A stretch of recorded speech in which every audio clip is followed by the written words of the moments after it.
Olá, boa noite, bem-vindo ao Liga Labora. Estamos aqui na segunda temporada desse encontro, desse espaço que a gente está aqui construindo a muitas mãos para criar um ambiente de inclusão e de participação das mais diversas pessoas, das mais diversas empresas, para a construção de uma sociedade aí mais igual e menos, talvez, injusta, como é a brasileira.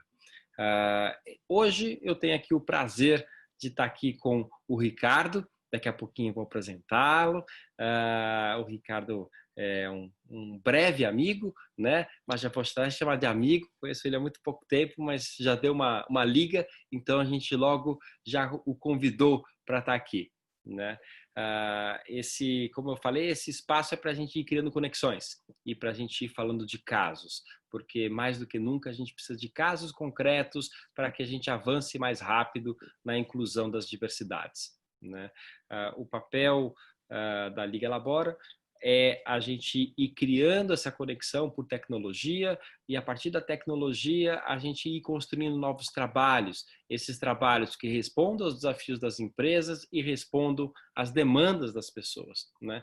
Cada vez mais a gente vai ter que desconstruir um pouco o que a gente construiu nos últimos, desde a Segunda Guerra Mundial, dos anos 50, que foi construindo ali o modelo atual de empresa, o modelo atual de RH, e que esse RH talvez tenha que ter ali uma série de reflexões para que a gente veja como que os contratos possam ser mais flexíveis, como que a gente pode atender às diversidades de uma maneira um pouco mais assertiva a cada demanda num grupo de pessoas muito mais heterogêneo do que a gente sempre teve, né? Então, esse é um pouco o intuito da Labora e por isso que a gente está criando aqui esse espaço Liga Labora.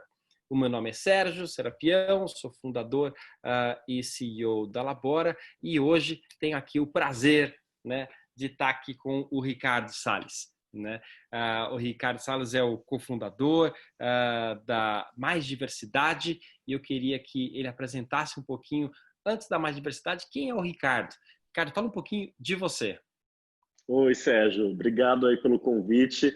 Eu gostei da expressão que você usou, porque ela é bem apropriada aqui para o nosso contexto. A gente deu liga. Normalmente se diria deu um match, né? Não, deu liga. Em português mesmo, tem a ver com a Labora, nessa nossa amizade recente, porque eu acho que tem uma liga de propósitos ali, né? Obrigado pela oportunidade de estar aqui. Bom, eu sou Ricardo, sou empresário, consultor, professor. Acho que estou bem nesse momento aí que se fala dessas carreira profissão barra, em que a gente faz muita coisa, né?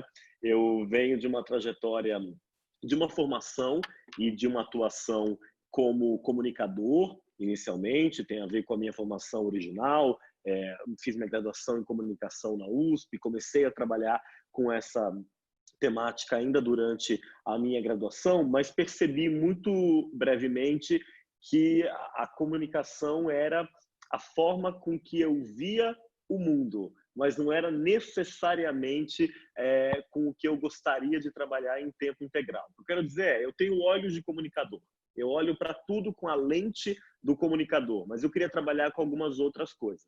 E aí, nessa de procurar propósito, nessa de procurar caminhos que me façam sentido, eu olhei para dentro e passei a olhar para as questões que me mobilizavam ou que, de certo modo, me paralisavam. E foi quando eu comecei a olhar para a minha própria sexualidade.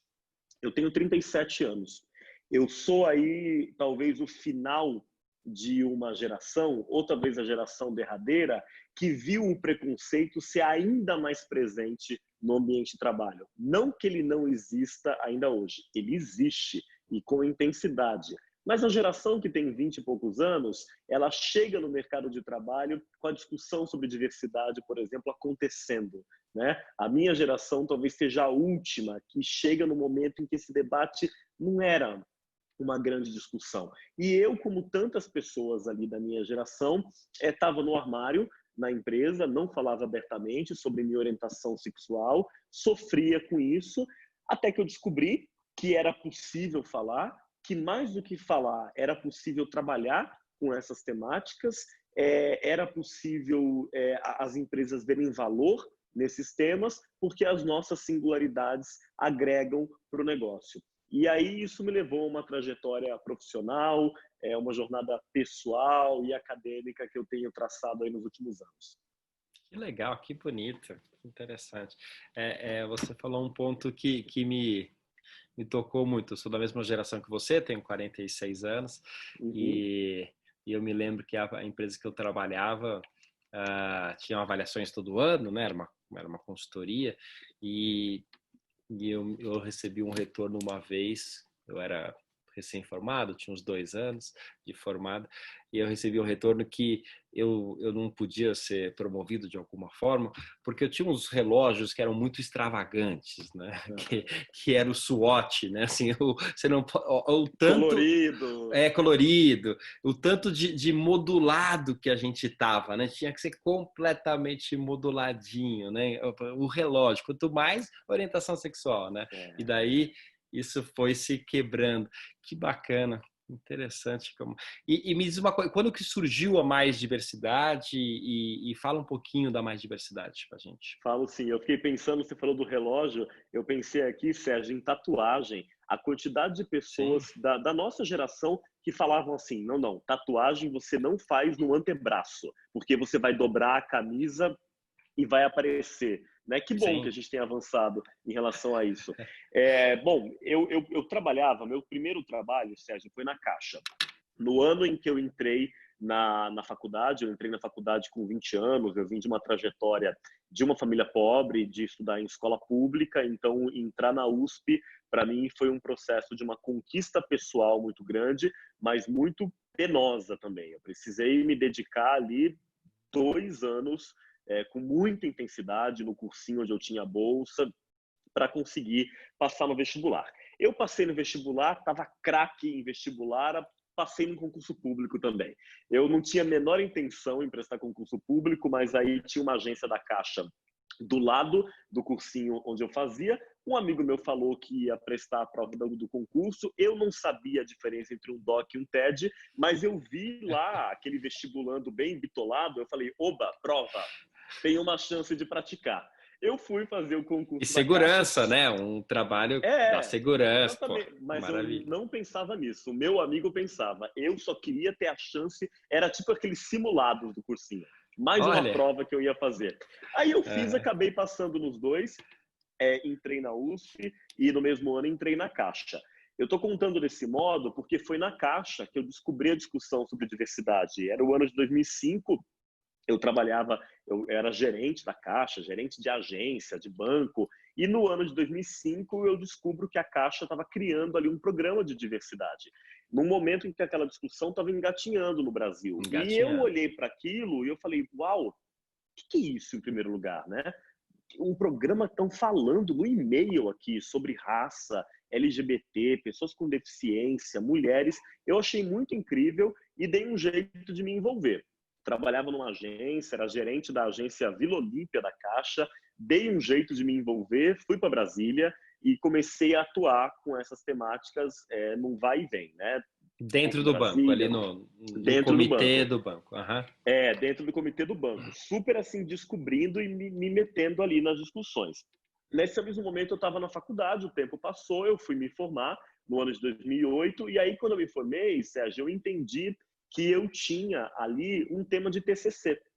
Eu falei, puxa, eu descobri esse negócio de diversidade há 3 anos. Agora eu tenho que fazer um TCC. Acho que eu vou juntar as coisas. Não havia naquele momento na área de comunicação nenhum trabalho, então eu não tinha bibliografia, não tinha referências em português, mas aí fui gastar meu inglês e meu pouco dinheiro também para comprar livros na Amazon e tal, e fiz ali um TCC, e eu costumo dizer para os meus alunos em graduação que foi um TCC que mudou minha vida, porque poderia ter sido um TCC só para cumprir tabela, para me formar. Não, mas eu fui pegar o boi pelo chifre, um tema que me apaixonava, e fiz esse TCC. Aí isso me trouxe, então, um referencial mais acadêmico também para o tema. Continuei em paralelo, atuando na Caixa por mais alguns anos, também com essa temática, até que eu resolvi voltar para a universidade, eu voltei para a USP para fazer o mestrado. Quando eu entrei no mestrado, no ano de 2015, a discussão sobre diversidade ela estava ganhando velocidade, tração no Brasil. Era aquele ano, por exemplo, em que o Boticário colocou a campanha que tinha casais homoafetivos no Dia dos Namorados, e aquilo vira matéria da Exame, da Folha, de todos os lugares. A discussão estava começando a ganhar atração. E eu comecei a ser chamado para fazer alguns trabalhos pontuais, e eu fui fazendo isso em paralelo com a Caixa. E aí, como é que entra mais diversidade? Eu recebia muitas notícias, as pessoas compartilhavam comigo muitas informações sobre diversidade e inclusão, sobretudo no Twitter. Eu adorava o Twitter, eu usava muito naquela época. As pessoas viam um tema, uma pauta sobre diversidade, elas compartilhavam comigo. E aí um dia eu falei, pessoal, muito obrigado por compartilharem tudo isso comigo. Mas para eu organizar a metodologia do meu trabalho, vocês podem começar a compartilhar com uma hashtag? Porque aí fica mais fácil quando eu for buscar. E aí eu criei uma hashtag mais diversidade. E foi assim, começou como um projeto acadêmico, no momento que eu estava no mestrado, eu comecei a escrever mais sobre o assunto, acabei ganhando uma visibilidade maior, peguei uns trabalhos grandes. Na minha trajetória, eu me orgulho muito de um trabalho que tem uma importância muito especial para mim como consultor e para essa pauta também, porque eu fui chamado para fazer parte da equipe que fez todo aquele reposicionamento de Skol, né? Uma marca que tinha uma comunicação machista, uma Super machista, né? comunicação, né, que não cabia mais no Mulher era um momento. produto, né? Totalmente, de biquíni, corpo exposto, piadas de mau gosto, como era o mercado de cerveja. E aí Sim. eu fui chamado para fazer parte da equipe que mudou tudo aquilo. E aí foi um trabalho, Sérgio, que colocou um holofote gigantesco sobre a minha cabeça, né? Porque antes eu já trabalhava com esse tema, mas dentro de uma empresa, como um funcionário da Caixa, como um pesquisador na USP, quando eu passo a fazer um trabalho com aquela magnitude, um trabalho que é premiado internacionalmente, que vira uma referência e que muda a forma de comunicar cerveja em todo o país, porque mudou completamente, aquilo abre possibilidades para outros trabalhos. Aí a consultoria foi crescendo, e aí o resto é a história. Mas eu trago esses pontos aí que a gente pode explorar, claro. Mas eu trago esses pontos aqui porque são alguns marcos que eu acho que são importantes, né? E que, de certa maneira, tem a ver com isso que eu estou trazendo, de estar há algum tempo me dividindo entre dois espaços, né? A academia e o mercado. É um pé em cada canoa até hoje. Eu sou estudante de doutorado na USP e estou ali me dividindo, procurando criar essas conexões entre o que a academia pensa, reflete, critica e o que o mercado enfrenta de desafio, de dilema e de problemas também. Que bacana. Não tem como você ir falando e eu ir tentando fazer conexão, né? Naturalmente fazendo conexão com a minha trajetória. E você falou da cerveja, eu tive a oportunidade de, em 95, né? Eu já estou um pouquinho mais velho. Eu estava na faculdade e eu acabei conseguindo fazer um intercâmbio para o Canadá. E eu me lembro que um dos choques que eu tive foi justamente nas propagandas de cerveja, porque as propagandas em 95 no Canadá eram sobre a qualidade da água, né? E eu olhava aquilo e falava assim, nossa, gente, como é diferente a propaganda aqui, né? Porque, obviamente, aqui no Brasil tinha que ter um fio dental na propaganda, né? Tinha que ter um biquíni, né? E ali foi um grande choque para mim enfim, como que a nossa cultura, né? Teve que olhar de fora para como a nossa cultura tem uma série enfim, machista e preconceitos, né?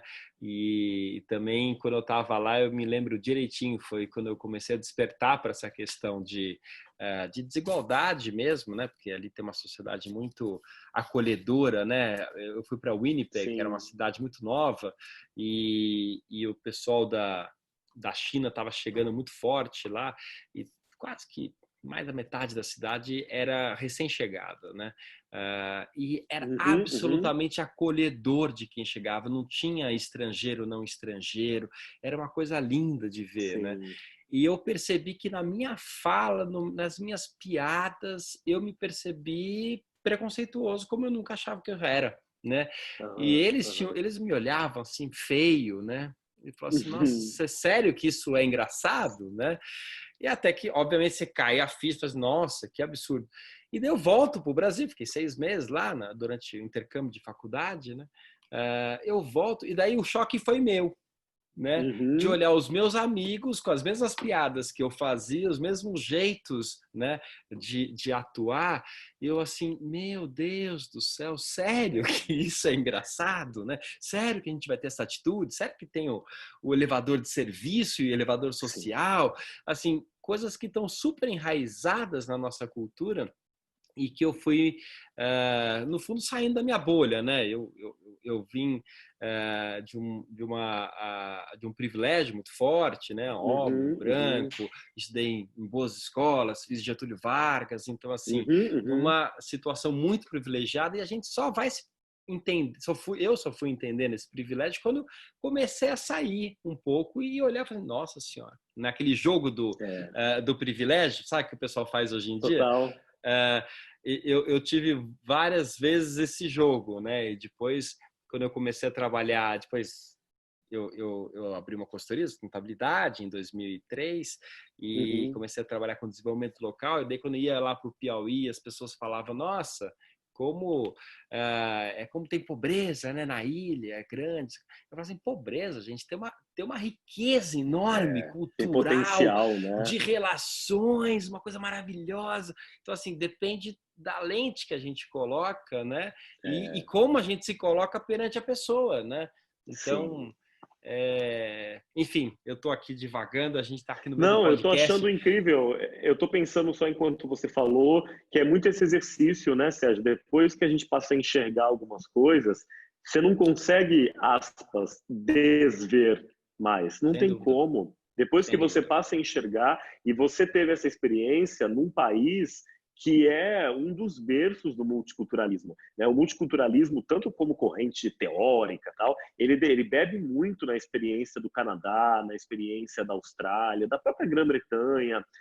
Então, a gente às vezes precisa sair do nosso contexto, né, para ter esses insights, mas que Sem bom que eles dúvida. vêm, né? Sem dúvida. E às vezes também não é que a gente, aqui no Brasil, é só coisa ruim, né? Você falou da Austrália, é uma experiência que eu tive, eu sou conselheiro do Sistema B e durante 2 Uhum. anos eu fazia as pontes internacionais e a gente fez um encontro lá na Austrália, né? E com um país lindo, maravilhoso, a cultura, mas o jeito que eles incorporam o estrangeiro, por exemplo, o Brasil hoje é um exemplo, né? Porque a gente Uhum. vem, a pessoa mudou para cá, quase que virou brasileira. Pode estudar na escola pública, pode ter o hospital, por mais que isso seja delicado para a sociedade, né? Ali no Canadá, na prática, a pessoa vai presa e é isolada numa ilha, né? Então, assim, Uhum. quem vem ilegal para o país, né? Então, Uhum. Uhum. eu acho que tem uma troca que hoje é muito possível, né, entre culturas e como que a gente ensina e como que a gente aprende e tem muito para aprender, Claro, né? Eu acho exato. que aí tem um espaço enorme. Agora, eu queria puxar a conversa um pouquinho para essa jornada, né? Para assim, como é que a gente Uhum. vai se desenvolvendo? A gente está falando disso, né?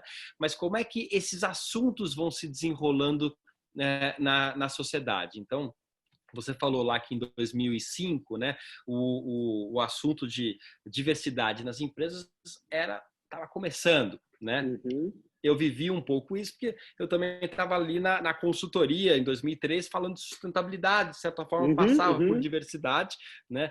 E assim, sustentabilidade em 2003 era assim, sustenta o quê? O que é isso, né? Sim. Abraçador de árvore. Abraçador de árvore, eu era chamado de muitas vezes, meus amigos até hoje, Aham. alguns me chamam de abraçador de árvore.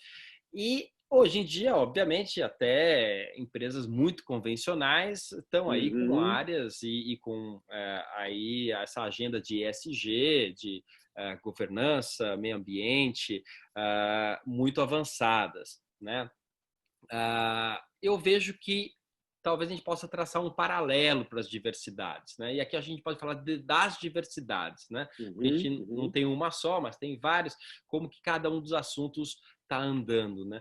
Como é que você traçaria aí, e a gente tem um especial apreço pela diversidade geracional, que é o que a gente vem atuando mais enfaticamente, mas não dá para a gente separar as diversidades. Mas se a gente fosse olhar só algumas dessas diversidades, as que você tem trabalhado mais, você falou de diversidade de orientação sexual, assim, como é que você vê essa jornada das empresas se desenrolar? Em que estágio que estamos? Perfeito, excelente pergunta, e o paralelo que você fez, ele cabe. Eu acho que a gente pode realmente comparar a jornada da diversidade com a da sustentabilidade.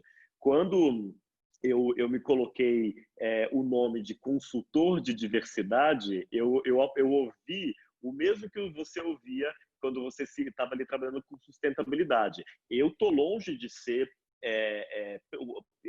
pioneiro nessa agenda no Brasil. Tem muita gente que me antecede, Reinaldo Bulgarelli, Cida Bento, que trabalham com essa temática há muito tempo. Mas eu fui o primeiro que usou esse nome, consultor de diversidade, porque não era uma terminologia que se usava no Brasil e os pioneiros não usam até hoje. Eles preferem, por questões que eu bem compreendo, se colocarem como educadores, até porque muitos também vêm do paradigma da sustentabilidade. O fato é que são agendas que caminham para e passo, porque hoje, como você falou, toda empresa se vê ali na necessidade de ter uma área, um departamento, ou seja, uma pessoa que vai olhar para a sustentabilidade. É o amadurecimento que a gente está vendo agora com diversidade. Há pouquíssimos anos, Sérgio, passaram a surgir os profissionais de diversidade. Perfeito. É uma coisa tão nova que são os profissionais, inclusive, que eu estudo no doutorado. É essa figura do gerente de diversidade, a analista de diversidade, isso é algo muito recente. Bom, que eu diria para você? A pauta de diversidade, ela surge nas empresas dos Estados Unidos, nos anos 70, como uma resposta aos movimentos sociais da década de 60. Década de 60 é aquele período em que a gente teve a segunda onda do feminismo, os protestos raciais, o surgimento simbólico do movimento LGBT. Isso fez com que as empresas, em resposta a esses movimentos, passem a olhar para as questões de diversidade nos anos 70. O tema vai ganhando tração, vai correndo, vou dar aqui um triplo mortal carpado, ele chega no Brasil no final dos anos 90, começo dos anos 2000, inicialmente trazido pelas empresas multinacionais que passam a reproduzir aqui no Brasil as práticas do exterior, acho que muito parecido com a sustentabilidade, numa lógica de tradução, Sérgio, que era uma tradução literal. O que se fazia lá fora se traduzia aqui. Eu me lembro, por exemplo, que lá em 2005, quando eu comecei, você entrava no site das companhias aéreas norte-americanas, o site em português, o site no Brasil, e tinha lá diversidade. Aí você clicava na foto para ver. A foto era a diversidade norte-americana. Claro. Era uma pessoa, um forte Apache indígena, uma pessoa que emulava ali alguém do Havaí, com aqueles colares, ou seja, era uma tradução apenas. Nos últimos anos, o que a gente percebeu no Brasil foi um amadurecimento da pauta nas multinacionais e uma entrada maior das empresas brasileiras de grande porte. Então, eu tenho que fazer aqui algumas ressalvas. Essa ainda é uma discussão mais concentrada nas grandes empresas. Se a gente tivesse tendo essa conversa há 5 anos, eu diria para você, nas grandes empresas multinacionais. Hoje, a gente tem mais brasileiras olhando. Quando a gente olha para os temas, que é a tua pergunta, a gente tem avanços e retrocessos em cada um deles e também não são jornadas lineares. A pauta mais amadurecida no mercado, e isso está longe de dizer que está resolvida, ela é amadurecida no sentido de que ela é discutida há mais tempo, é a pauta de gênero, numa perspectiva mulher, numa perspectiva mais linear. Mulher sem se perguntar tanto de que mulheres estou falando. Trabalhando com o que a gente chama na academia de categorias universais e que na prática vai significar mulher branca em posição de liderança. Né? A gente tem avançado nessas questões de olhar de forma mais interseccional, mas a duras penas. O tema pessoas com deficiência ainda tem um direcionamento, Sérgio, muito voltado à questão do cumprimento da cota, da lei. O que não é a inclusão efetiva. Né? Você teve aí sua experiência como consultor e também prestando serviço aí para tantas grandes empresas, você bem sabe que poucas empresas praticam a inclusão efetiva de profissionais com deficiência. Via de regra, essas pessoas ficam ali em posições operacionais, sem chance de se desenvolver, sendo tratadas como café com leite, como a gente Uhum. diz. Isso é muito comum ainda nas empresas. A questão Uhum. LGBT é um tema mais recente, mas que nas E ainda, multinacionais, só para te interromper um imagina, pouquinho, e ainda quando você vai para a questão de pessoas com deficiência, justamente porque tem a cota, você acaba tendo uma demanda muito grande, uhum, e não necessariamente o preconceito ou a visão das pessoas muda, né, tendo que aderir tantas pessoas, né? Então, ainda com muita ressalva, né? Poxa, mas por quê? Mas como? Né? Sem necessariamente casos concretos que a empresa está vendo que tem que cumprir, né? Que tem que o que ganhar, né? Mas tem uma cota para cumprir, né? Eu acho e que esse é também um grande ponto. subestimando muito a capacidade desses profissionais, sabe, Sérgio? Eu acho Exatamente. que você vê que as pessoas, você não vai me ouvir em nenhum momento falando PCD, porque eu acho que a sigla ela passou a ser usada no mercado de uma maneira que até desumaniza. A gente Uhum. esquece que é uma pessoa com deficiência. Olha as frases que eu já ouvi, Sérgio, com tanta frequência. Na minha equipe eu tenho 100 pessoas e 5 PCDs. Isso é dito no mercado e é tão revelador Sim. de como que alguns gestores e gestoras consideram aquelas pessoas café com leite, e aí eu faço até um link com a atuação de vocês da Labora, que tem um trabalho tão legal com tecnologia, o que é preocupante, porque essas pessoas com deficiência, que a gente historicamente não capacitou, não treinou, elas estão ali quase que restritas a funções operacionais. E são essas funções as primeiras a desaparecer. Então, o que vai Uhum. ser? O que vai Perfeito. ser delas, né? São temas para a gente endereçar. Quando a gente Não, olha para e o ainda num assunto, cenário de que a uhum, gente está de provavelmente flexibilização das leis, então pois é, grande chance da gente ter uma flexibilização dessas cotas, né? pois é, sem dúvida. O que houve uma tentativa no ano passado, inclusive, Sim. a meu ver, esse não é o caminho. Eu acho, na minha visão particular, sempre digo, não é a única, não é a correta, é só a minha. Na minha visão, a lei de cotas ela é imperfeita, a lei de cotas ela tem problemas, mas, na minha visão, você não joga fora o bebê junto com a água do banho. A gente Uhum. melhora a lei, a gente não Uhum. joga fora. No ano passado, houve uma tentativa, Sérgio, de acabar com a lei. E poderia ser algo muito preocupante. A lei ela não garante, como eu falei, a inclusão efetiva, mas ela garante, em muitos casos, no mínimo, o acesso à renda, ao mais básico. Se você não Perfeito. tivesse a lei de cotas no Brasil, a gente teria um desastre em relação a esse cenário, considerando, sobretudo, que muitas pessoas com deficiência são arrimos de família, às vezes são Uhum. filhos de pessoas com deficiência, às vezes têm gastos com saúde que são significativos. Então, são dilemas que a gente tem que considerar, né? Perfeito. Quando Perfeito. olhamos para esses temas. Falei Perfeito. de gênero, falei de pessoas com deficiência, eu estava falando do tema LGBT, é um tema que avançou bastante, viu? Esse avançou, Uhum.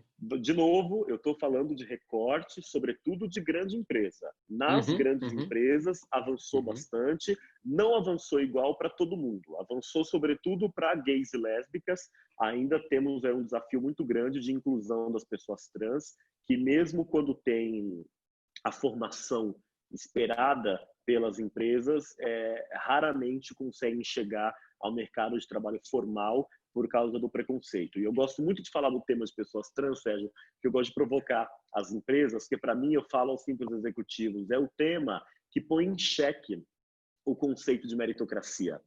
Porque a pergunta que eu faço é a seguinte: e se a pessoa mais capacitada no processo seletivo for uma pessoa trans? Ela vai ser contratada? E sempre que eu ouço de saída, claro que vai, eu falo, não, pensa um pouquinho antes de me responder. Pensa em seja honesto. Pensa se não vai haver dúvidas ali na mesa. Ai, como é que vai ser? Que banheiro que vai utilizar? O que o cliente vai achar? Né? Então, acho que a diversidade ela Uhum. tensiona até esses conceitos. A questão racial, a gente tem um desafio imenso de trabalhar lá no Brasil. Para mim, Sérgio, é a mais difícil, sem sombra de dúvida. A gente chega numa empresa e há a expectativa de que complicado vai ser trabalhar questão LGBT, né? Não é. A mais complicada é a questão racial, porque ela fala de uma ferida, de uma dor muito grande na sociedade e que não foi resolvida. A sociedade ainda não se vê como racista. Como a dor é negada, é difícil dentro da própria empresa endereçar o tema, porque sempre vai ter alguém, ou quase sempre, para dizer: não é bem assim, não é bem Uhum. racismo, é outra Uhum. coisa. E aí eu chego no tema de gerações. Essa, para mim, é a próxima grande pauta, Sérgio. Eu vejo desde do ano passado para cá, desde 2019, pelo menos, um crescimento maior nessa discussão, pelas questões que você sabe aí melhor do que eu, associadas ao aumento de expectativa de vida, questões de renda, questão de necessidade de querer continuar trabalhando. Na outra ponta, questão de precarização do trabalho entre os 18 a Uhum. 24, e aí eu vejo como um tema muito promissor. Tem sido endereçado sutilmente. Nas empresas hoje, se a gente pegar o modelo clássico de trabalhar com diversidade, que é ter aqueles grupos de afinidade, como se diz, Uhum. pouquíssimas têm o grupo de afinidade de gerações. Mas eu olho com bons olhos Tá porque são começando, né? pouquíssimas, mas está começando. Tá começando. Sim, tá começando. Agora, você foi falando e você começou lá nos Estados Unidos e para cá, invariavelmente você tem nessa história um acontecimento, né? Um acontecimento tipicamente social, tipicamente, né? Uma pressão muito forte, e Uhum, isso gera uma contraforça, né? Então, o uhum, mais recente, os dois mais recentes talvez, vem dos Estados Unidos, que acaba sendo uma influência muito forte para cá, que uhum, é uhum, o Black Lives Matter, e há 2 anos atrás, todo aquele assédio feminino uhum, uhum, em Hollywood, que ali acelerou muito, né, o processo da discussão de gênero, né, nos últimos 2, 3 anos, e certamente agora está também fazendo uma reviravolta, né? Uh, uhum. até quando que a gente vai precisar sempre ter esses acontecimentos maiores, uma catástrofe, né? E só para completar aqui, os gerações, eu venho trabalhando aí há 15 anos e vi alguns ciclos, mas assim, certamente não foi a mudança de expectativa de vida, mas certamente foi a alteração da Previdência que Uhum, botou uhum, a questão no ar. Né? E diferente desses outros dois que eu relatei, que vieram de fora, e daí todo aqui a gente acaba seguindo, né? É um acontecimento brasileiro, essa coisa da uhum, Previdência, uhum, e não é fruto de uma revolta social que pede mais direitos, né? Não é uhum. as mulheres ali fazendo como é que era o nome? O Me Too, você Me diz? Too, Uhum, exatamente. uhum, O Me Too ou o Black Lives Matter, ali era a sociedade, ali as mulheres, uhum, os negros e depois os outros aderindo. Aqui não, aqui é o contrário, né? Aqui enfim, a sociedade, de certa forma, dizendo assim, olha, não, vamos diminuir esses privilégios porque não é suficiente, né? uhum. Não, enfim, não dá, a sociedade não dá conta. Não é que os sêniores foram lá e falaram assim, nós existimos, nós estamos aqui e vamos fazer não sei o quê. É o contrário. Então, assim, tem Uhum, um poder de alavancagem diferente, né?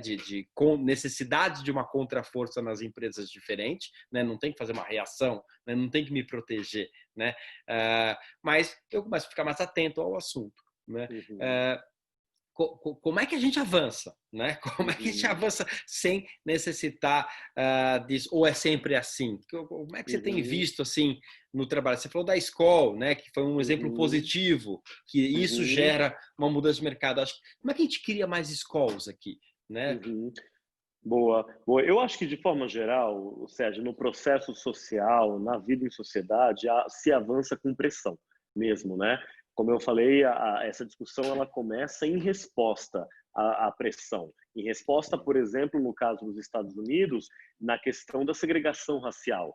Quando o movimento negro se articula e, em 64, passa a Lei dos Direitos Civis e a segregação racial como prática de Estado, como política de governo, ela acaba, você tem a entrada progressiva de mais pessoas negras nos espaços que antes eram reservados a pessoas brancas. Não foi uma entrada natural e tampouco deixou de ser conflituosa. Não foi Claro. natural porque ela foi induzida, né? As pessoas não gostam muito de lembrar disso, mas se hoje a gente vai aos Estados Unidos ou se a gente assiste um seriado e a gente vê a figura da juíza negra, do médico negro, é porque houve um esforço no sentido de reparação a injustiças históricas. Depois de assinada a Lei dos Direitos Civis, que o presidente Lyndon Johnson assina em 64, a adoção de cotas, que é o grande palavrão no Brasil até hoje, em universidades e em empresas dos Estados Unidos para correção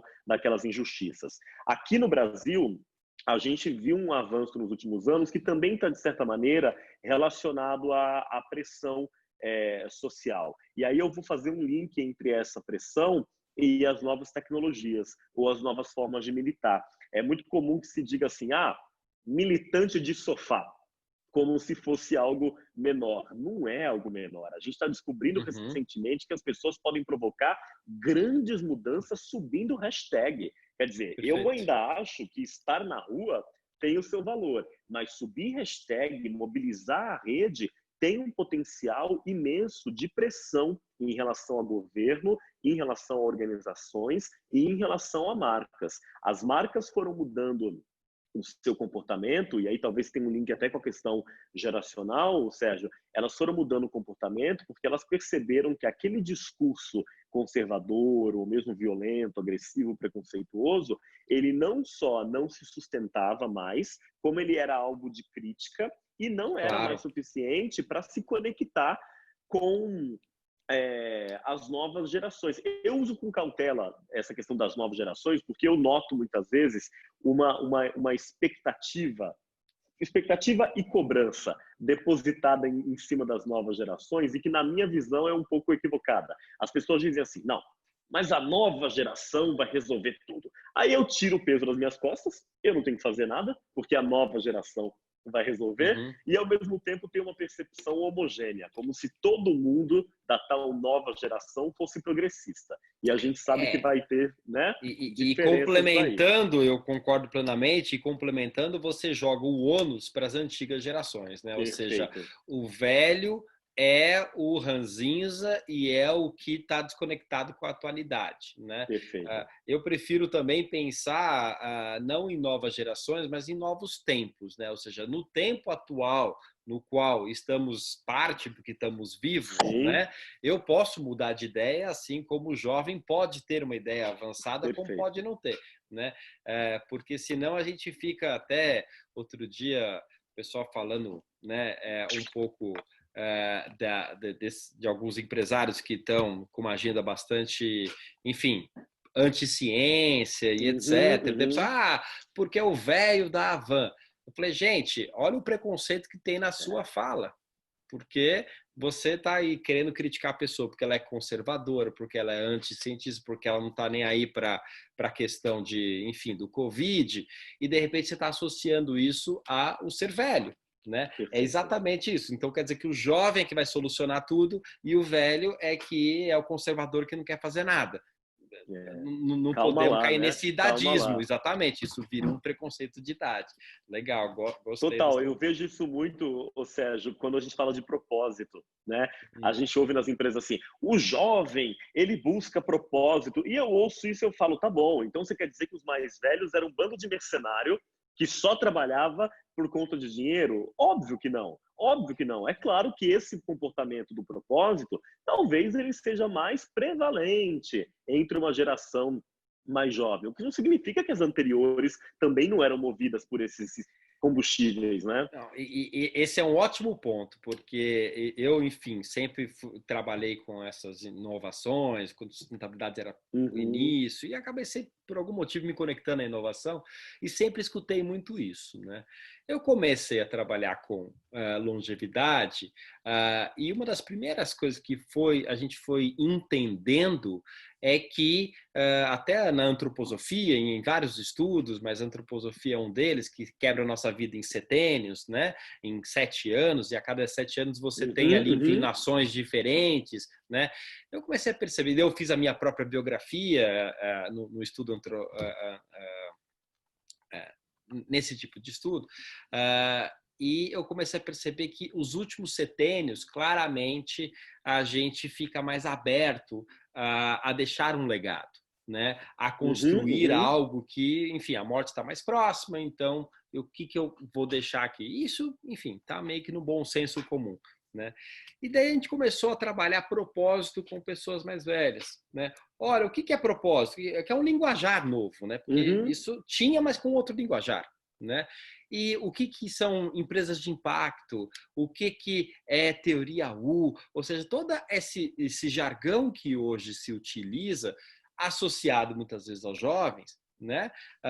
Porque o jovem, o que é isso? Mas a Sim. gente pode corrigir aqui associado aos tempos atuais, né? Eu Uhum. comecei a utilizar isso com os sêniors, com pessoas 50 a mais, e sinceramente eu nunca vi pessoa com um grupo com tanto propósito que são os sêniors comparados com aqueles mesmos grupos que eu lidava tanto de jovens. Porque Incrível. diferente do jovem que, sim, está em busca do seu propósito, pela falta de experiência e vivência, muitas vezes fica assim incerto se aquilo ali é o que É. deveria ser ou não, e na primeira dúvida, ou na primeiro grande desafio, da primeira crise brasileira, né, muda de ideia completamente. Né? Não, agora vou para o meu caminho mais seguro aqui. Né? Outro dia eu estava com um pessoal de ONG, super jovenzinho, e daí falei, e aí, como é que tá? Ah, sabe como é que é, né? Tem que ganhar a vida, então eu mudei aquilo ali. E a gente não tem percebido isso do sênior, porque depois de 30 anos de casar, separar, ter 3 empregos, ter, enfim, carreira, isso e aquilo, fala assim, não, eu realmente estou conectado com o meio ambiente, eu realmente estou conectado com, sei lá, qual causa, e essa conexão é enraizada, né? Sem dúvida. Agora, falta é o linguajar, e falta é a oportunidade para conectar o momento atual, Não, né? eu estou te escutando e pensando aqui no valor de autoconhecimento, né? Porque no fundo Ou, você está trazendo muito disso, né? De autoconhecimento, de apropriação da própria biografia, da própria exato. história, né? Que foi algo que não foi ensinado nas gerações anteriores, né? Da gente se estudar, se entender, era muito mais a gente ia lá, estudava um ofício, né? E fazia daquele ofício, a gente ficava virado para fora, né? A empresa era o Sim, RH nosso que desenvolvia a nossa carreira. Eu tô seguro se eu tiver numa grande empresa porque o RH deve estar é, cuidando de mim, né? Então é, assim, foi nessa cultura que a pessoa foi criada, né? É claro que ela nunca foi convidada a olhar para ela e olhar para que uhum, propósito é esse. Não é que ele deixou de existir, ele estava ali numa sim, caixinha fechada, né? E a pessoa nem podia se vulnerabilizar e se colocar diferente, né? Agora pode, agora o momento atual contemporâneo pode. Os jovens estão tirando proveito disso e é muito bom que tirem, mas todos podemos, né? perfeito. Então o propósito é para todos, basta que tenhamos uma chance de nos conhecermos e nos conectarmos, né?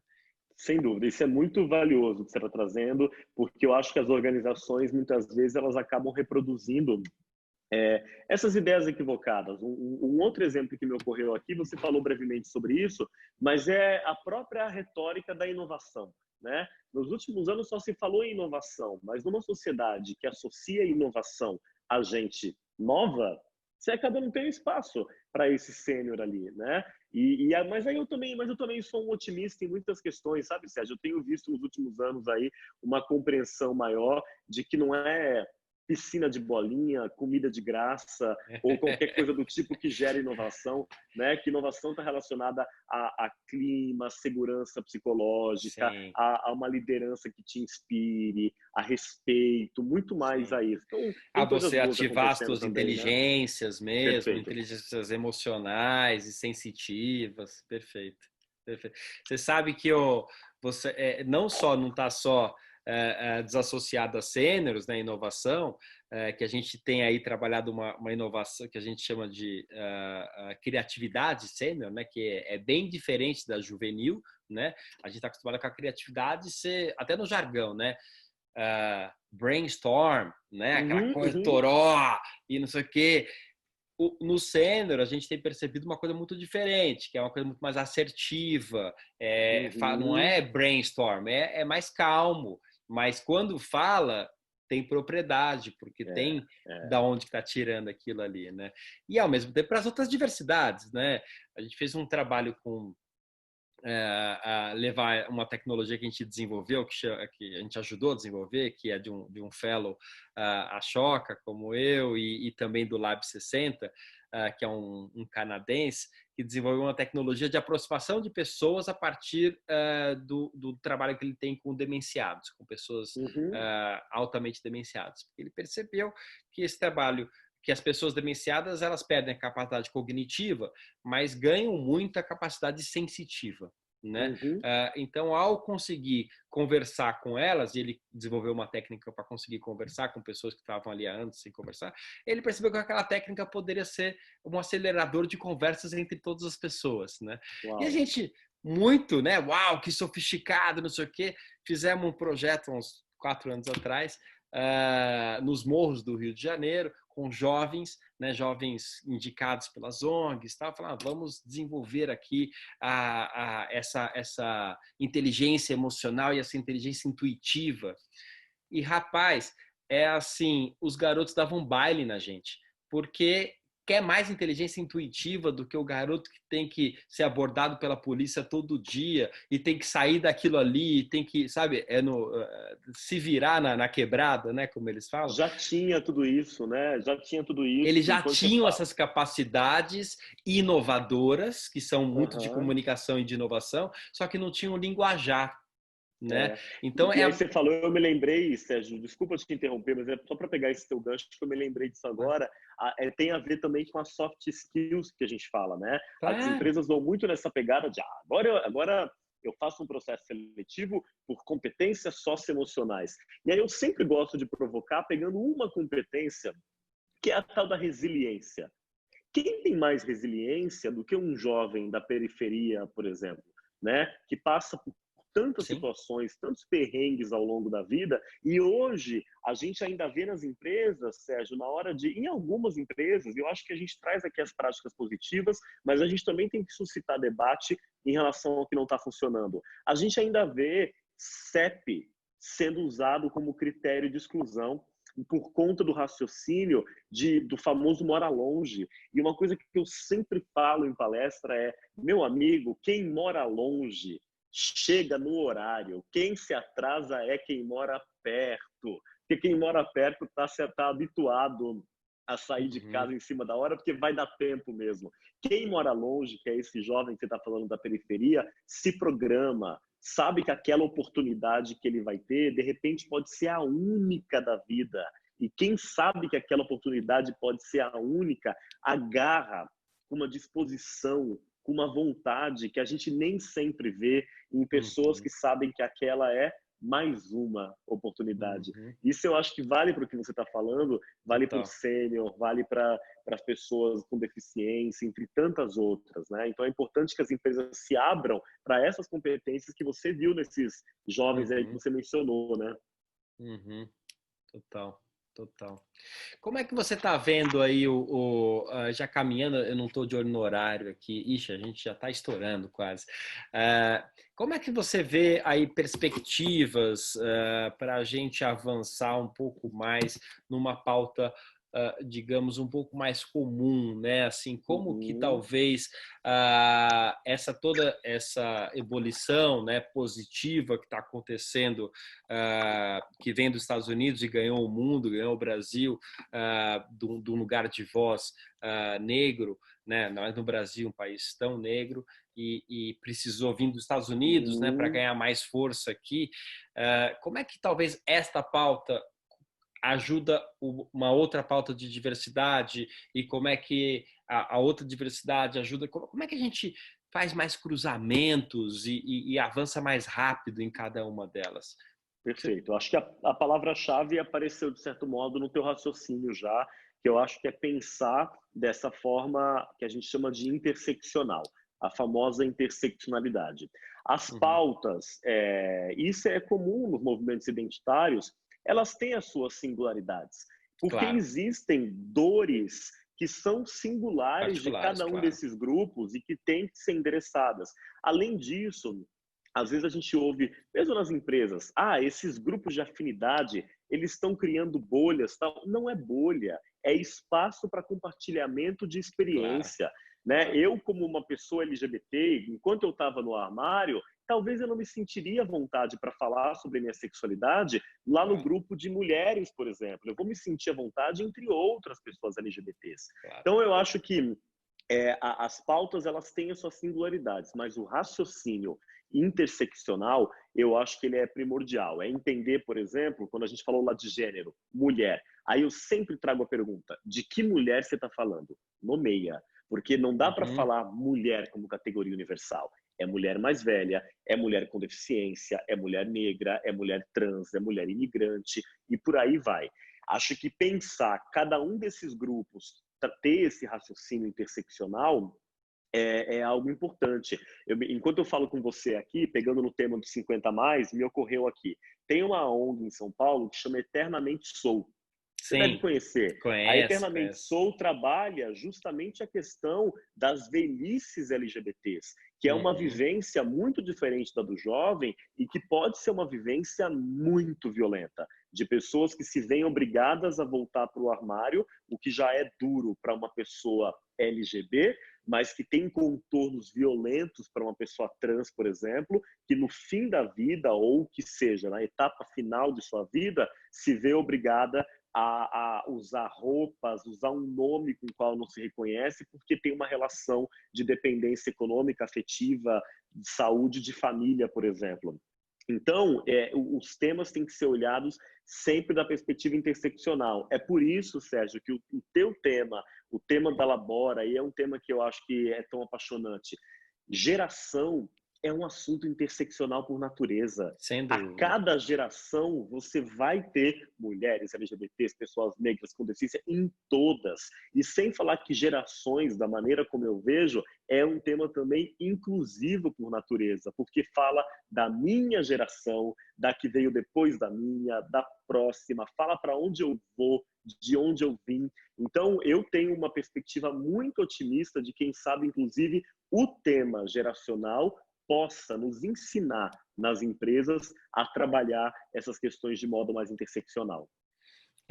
Eu tenho trabalhado muito isso, porque diferente das outras pautas de diversidade, é a única que, de alguma forma, todos, se não morrermos, Uhum, vamos passar a estar vivenciando, né? É claro que a questão da longevidade não é um assunto de pessoas mais velhas, é um assunto de quem está vivo. Né? Se eu me sim. conectar com ele, eu me conectei particularmente por volta dos 30, mas se eu tiver, tem gente no Lab 60 que tem 18, né? E é muito interessante, até porque essa intergeracionalidade é que é Uhum, muito enriquecedora.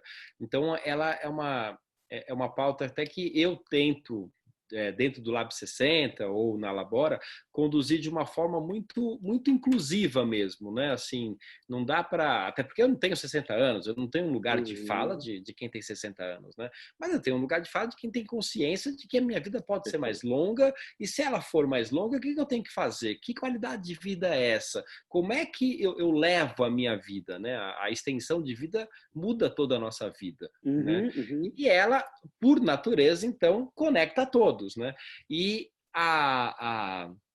ao invés de ser aí a quinta diversidade, né, nas empresas, né, tem lá, como você colocou já antes, gênero, orientação sexual, daí tem a questão de raça, daí tem a questão de deficiência.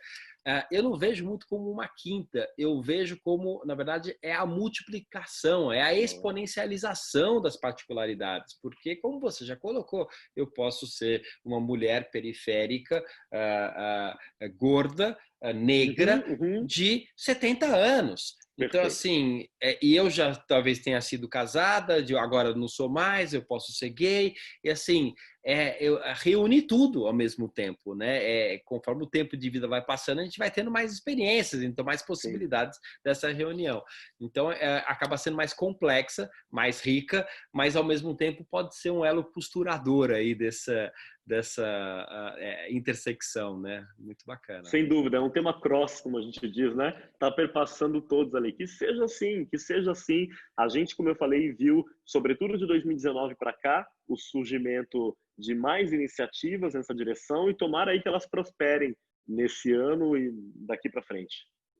Acho que vai. Na medida que você tem hoje um em cada 5 brasileiros, 50 a mais, começa a ser uma urgência, né? Uhum.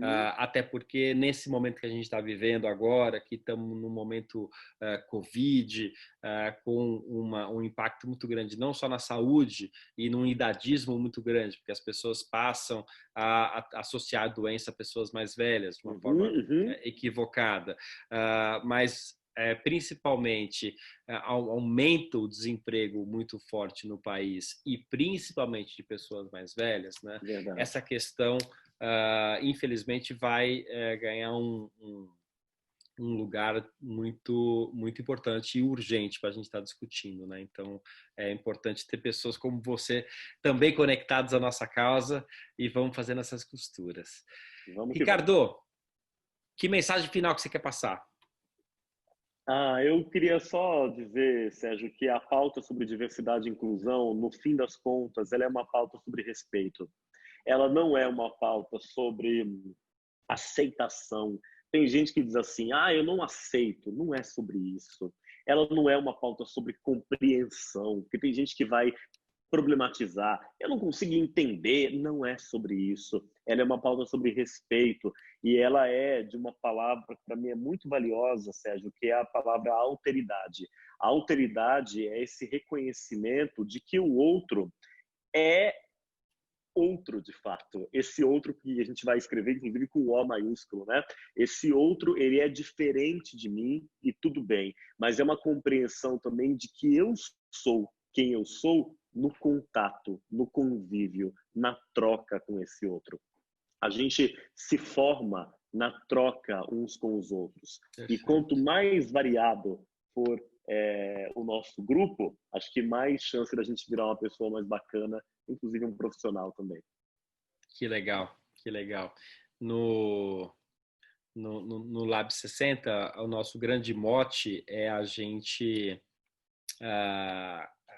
construir uma pauta que conecte pessoas muito diversas e cada um criar consciência sobre a sua limitação e a sua potência e entender que o outro, se é diferente, talvez tenha uma outra potência e uma outra limitação e esses encaixes, né? E essa liga passa a ser possível, né? E Complementaridade, né? e daí vira uma É, complementaridade. Então o é, outro ele é diferente e que bom, né? sim. Porque eu não tenho e não sou o que ele é, né? Eu acho que conversa muito com o que você está falando. Acho que não foi à toa que a gente rapidamente aí já criou várias pontes e deu liga aqui em mais um episódio do Liga Labora. Eu super te agradeço aqui esse bate-papo, foi delicioso, foi muito gostoso. Vamos ver se a gente apronta aí outras rodadas para falar até de assuntos, de repente a gente desdobra isso em assuntos até mais específicos, né? Super prazer estar aqui. Obrigado pelo tempo, obrigado pela aí a conversa maravilhosa, a experiência super boa. Convido aqui a todos os espaços que a gente tiver, ou todas as possibilidades que você vê de colaboração, estamos aí super aberto. Tá ok? Pô, muito obrigado pelo convite, sempre um prazer dialogar e parabéns pelo belo trabalho que vocês têm feito. Parabéns para vocês também. Gente, por enquanto vamos ficar por aqui. Esse foi mais um episódio do Liga Labora. Ele vai estar aqui, você vai estar assistindo ele ou nos canais de podcast ou no YouTube. Vai estar disponível sempre para ouvir, assistir e reassistir. E veja os outros episódios também. Toda semana sendo publicado um novo, com empresas, com pessoas interessantes, para a gente juntos conseguirmos avançar nessa pauta de diversidade e de respeito e de autoconhecimento, como a gente colocou aqui, né? Um beijo a todos e obrigado.